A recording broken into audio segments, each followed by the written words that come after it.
Dear students, today we will discuss Taylor's theorem for functions of two variables. In previous classes or lower classes, we have learned Taylor's theorem for the function of one variable in the interval a to a plus h as fa plus h is equal to fa plus h f dash a plus h square upon 2 factorial, f double dash a plus h cube upon 3 factorial, f triple dash a, and so on. In this video, we will state and prove Taylor's theorem for functions of two variables and do some problems on the expansions of such functions with the help of this Taylor's theorem. Statement of Taylor's theorem for the function of two variables: if fxy and its all partial derivatives up to n order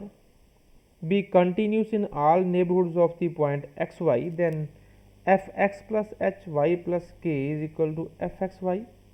plus h into curly f upon curly x plus k into curly f upon curly y plus 1 by 2 factorial h square curly 2 f upon curly x square plus 2 hk curly 2 f upon curly x curly y plus k square curly 2 f upon curly y square plus 1 by 3 factorial into h cube curly 3 f upon curly x cube plus 3 h square k curly 3 f upon curly x square curly y plus 3h k square curly 3 f upon curly x curly y square plus curly 3 f upon curly y cube plus and so on. This is the statement of Taylor's theorem for the function of two variables. Now we apply Taylor's theorem to a function fxy for points x plus h and y plus k. Now if we regard y plus k as a constant, then fx plus h y plus k will be equal to f y plus k fx y plus k plus h curly x upon curly x of fx y plus k y plus k. This is y plus k y plus k plus h square upon 2 factorial curly 2 f upon curly x square x y plus k plus h cube upon 3 factorial curly 3 upon curly x square f x y plus k and so on. Again applying Taylor's theorem to f x y plus k, where x is regarded as constant, then we have f x y plus k is equal to f x y plus k into curly upon curly f upon curly y x y plus k square upon 2 factorial curly 2 upon curly y square of f x y plus k cube upon 3 factorial curly 3 upon curly y cube of f x plus and so on. If we add we put the value of f x plus x y plus k from equation 2 in 1, then we get f x plus h y plus k is equal to f x y plus k into curly f upon curly x curly y plus k square upon 2 factorial curly 2 f upon curly y square plus curly k cube upon 3 factorial curly 3 f upon curly y cube plus h into curly upon curly x upon f x y plus k into curly y upon curly f upon curly y plus k square upon 2 factorial curly 2 f upon curly y square plus h square upon 2 factorial curly 2 f upon curly x square of f x plus k curly y upon curly f upon curly y and so on plus k square upon 2 factorial curly 2 upon curly y square f x and so on. After rearrangement, we get this is equal to f x plus h y plus k comes out to be equal to f x y plus k into curly f upon curly y plus k square upon 2 factorial curly 2 f upon curly y square plus k cube upon 3 factorial curly 3 f upon curly y cube and so on plus h into curly f upon curly x plus h k curly 2 f upon curly x y curly x curly y plus h k square, here this is h k plus h k square upon 2 factorial curly 3 f upon curly x curly y square plus and so on and plus h square upon 2 factorial curly 2f upon curly x square plus h square k upon 2 factorial curly 2f upon curly square curly x square curly y plus h cube upon 3 factorial curly 3f upon curly x cube and so on. And by arranging the terms and combining the like terms, we get this is equal to f x plus h y plus k is equal to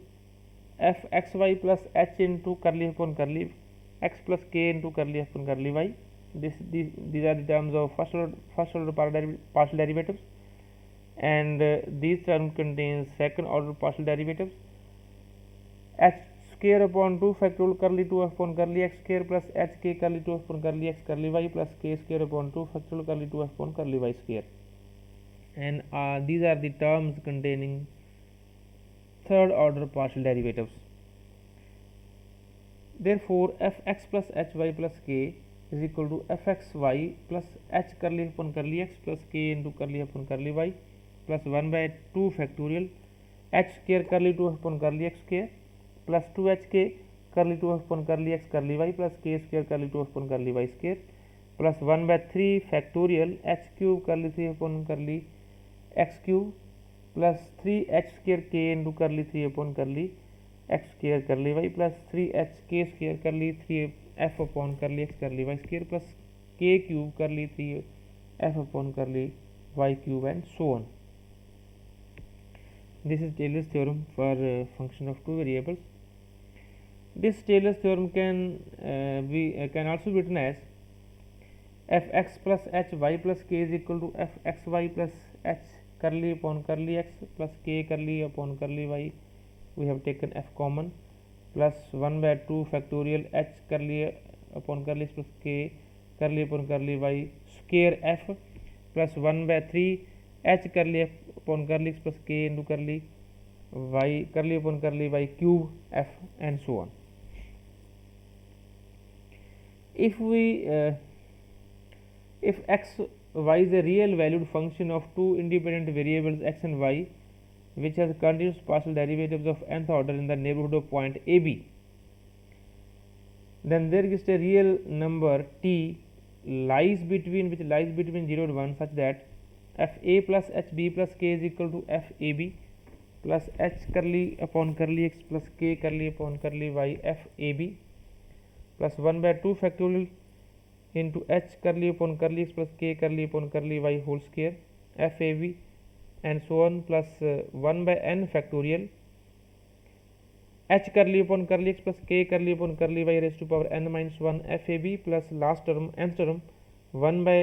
n factorial h curly upon curly x plus k curly upon curly y raised to power n f a plus th b plus t k, where t is a number which lies between 0 and 1. These operations can be notations for these operations can be taken as curly upon curly h curly upon curly x plus k curly upon curly y f can be written as h fx ab plus k fy ab, where fx and fy denote partial derivative of f with respect to x and y respectively. Similarly, this operation can be written as h square curly fxx ab plus 2hk fxy ab plus k square fyy ab, etc. If we put a is equal to 0 and b is equal to 0 and h is equal to x and y is h is equal to x and k is equal to y in the above Taylor's theorem, we get Maclaurin's theorem. Maclaurin's theorem can be written as fxy is equal to f00 plus x into curly upon curly x plus y into curly upon curly y f00 plus 1 by 2 factorial x curly upon curly x plus y curly upon curly y square f00 and so on. This is the Taylor's theorem special form known as Maclaurin theorem. If we put a plus h is equal to x and b plus k equal to y in the Taylor's theorem, then we get Taylor's theorems in the form in the expansion of fxy in the powers of x minus a and y minus b as fxy will be equal to fab plus x minus a into curly upon curly x plus y minus b into curly upon curly y into fab plus 1 by 2 factorial x minus a into curly upon curly x plus y minus b into curly upon curly y whole square fab plus 1 by n minus 1 factorial x minus a curly upon curly x plus y minus b curly upon curly y whole raised to power n minus 1 fab plus last term 1 by n factorial x minus a curly upon curly x plus y minus b curly upon curly y raised to power n into fat into x minus a plus b plus t into y minus b. This where t is a number, real number lying between 0 and 1. Now we take some examples and we use Taylor's theorem to expand the write the expansion of some given function. Suppose we have function of two variables sin x and sin y, and we write it in the Taylor's, by using Taylor's theorem we write this function in the series form. This is equal to, we have to prove that sin x sin y is equal to xy 1 by 6 x cube plus 3x y square cos tx sin ty plus y cube plus 3x square y sin tx cos ty, where t is a number between 0 and 1. Here fxy is equal to sin x sin y. Then according to Maclaurin's theorem, value of fxy at 0 0 will be equal to 0,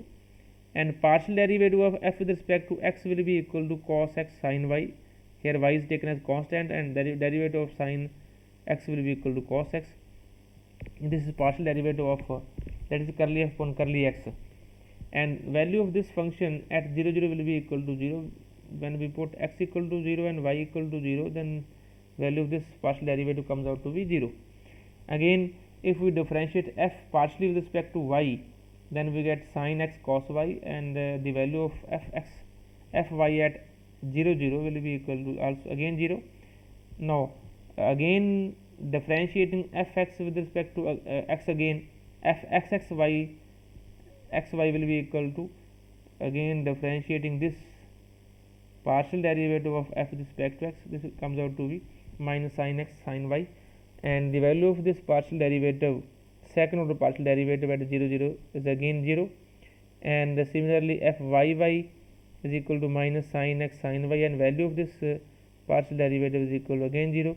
and fxy, if we partially differentiate to fy with respect to x, again this comes out to be sin cos x cos y, and value of this partial order derivative, second order derivative at 0 0 cos 0 which comes out to be 1, and so on. Now if we find the value of triple order derivative at a point tx and ty, which comes out to be minus cos tx sin ty, and again fxxy at tx ty is equal to minus sin tx cos ty, and fxyy at tx ty is equal to minus cos t sin tx, and fyy triple y partial derivative of f with respect to y of third order, fyy at tx ty comes out to minus sin tx cos t. Then by Maclaurin's theorem, for the function of two variables with the remainder after three terms, we have fxy is equal to f0 0 plus curly x into curly x upon curly upon curly x plus y into curly upon curly y, f0 0 plus 1 by 2 factorial x curly upon curly x plus y curly upon curly y whole square, f0 0, and so on. By putting the value of x as tx ty, then we get this equation, and after by putting the value of all these values in this series, we get f0 0 is equal to 0, and partial order derivative at 0 0 comes again 0, and fy 0 0 is again 0, and 1 by 2 factorial, this is again 0, and this is equal to 1, and this is 0. By putting all these values, we get fxy is equal to xy minus 1 by 6 x cube plus 3 x square xy square cos t sin t ty plus 3 x square y plus y cube into sin t x cos t y. Now we take this example to state Taylor's theorem for function of two variables, and we use it to expand this function in powers of x minus 1 and y plus 2. Here we have fxy is equal to x square y plus 3y minus 2, and value of this function at point x equal to 1. By putting x minus 1 equal to 0, this from this x comes out to be 1, and y plus 2 equal to 0 means y is equal to minus 2, and this point x equal to 1, y equal to minus 2, the value of function comes out to be minus 10. Again fx at xy is equal to, again differentiating f with respect to x, we get 2xy, and value of this f partial derivative of f with respect to x at 1 minus 2 comes out to be minus 4. Similarly, partial derivative of f with respect to y, which is equal to x square plus 3, and value of this partial derivative of f with respect to y is equal to 4 at point 1 minus 2 again, and again differentiating fx and fy partially with respect to x and y, we get second order partial derivative and again third order partial derivative, and by putting the value point 1 minus 1 in all these derivatives, we get the numerical values of all these partial derivative. And if we put by using Taylor's theorem and expanding fxy about the point ab, here a is equal to 1 and b is equal to minus 2 in the powers of x minus a plus y minus b, that is x minus 1 y plus 2, we get fx is equal to f1 minus 2 plus x minus 1 curly upon curly x plus y plus 2 curly upon curly x into f1 minus 2 plus 1 by 2 factorial x minus 1 curly upon curly x plus y plus 2 curly upon curly y whole square into f1 minus 2, 1 by 3 factorial x minus 1 curly upon curly x plus y plus 2 curly upon curly x cube whole cube into f1 minus 3. Because partial derivative of order 3 and higher order are 0, therefore we neglect all the higher order partial derivatives, and by putting all the values of f1 minus 1 and first order partial derivative and second order partial derivatives, we get fxy is equal to, or this is function x square y plus 3y plus minus 2 comes out to be minus 10 into x minus 1 into minus 4 plus y plus 2 into 4 and so on. By putting all these values and solving after simplification, x square y plus 3y minus 2 comes out to be minus 10 minus 4 into x minus y plus 4 into y plus 2 minus 2 into x minus 1 square plus 2 into x minus 1 y plus 2 plus x minus 1 square y plus 2. This is the Taylor's expansion of function of two variable. So thank you students.